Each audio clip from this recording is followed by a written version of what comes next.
৪৫ বছর আগে শহীদ রাষ্ট্রপতি জিয়াউর রহমান বিপদগামী সেনা অফিসার বা সেনা সদস্য কর্তৃক বুলেটে বিদ্ধ হয়ে তিনি শাহাদত বরণ করেছিলেন। কিন্তু ৪৫ বছর পরেও আমরা অনুভব করি তিনি যেন আমাদের মধ্যেই এখনো বেঁচে আছেন। ৪৫ বছর অনেক লম্বা সময়। এই লম্বা সময়ে তাকে তো মানুষ মনে করার কথা না, ভুলে যাওয়ার কথা।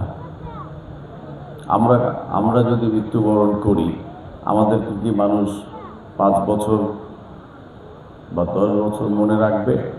আমরা সেরকম কিছু করতে পারি নাই দেশের জন্য, মানুষের জন্য, এলাকার জন্য, যে আমাদেরকে মানুষ স্মরণ করবে। শত শত মানুষ দোয়া করবে, এবং শুধু এটা সিদ্ধিরগঞ্জেই নয়, তাকে স্মরণ করছে সারা বাংলাদেশের মানুষ।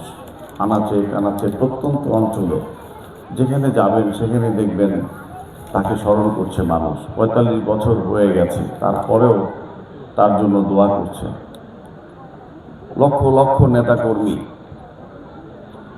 তাকে অনুসরণ করে এখনো আশায় বুক বাঁধে।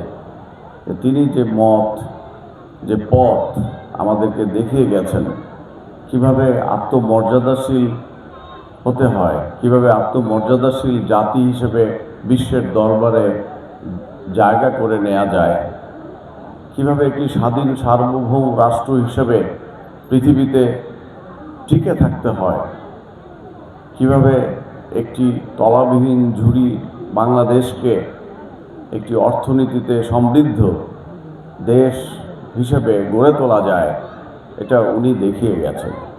আর সেই কারণেই কিন্তু তাকে স্মরণ করে, অন্য কোনো কারণ নাই।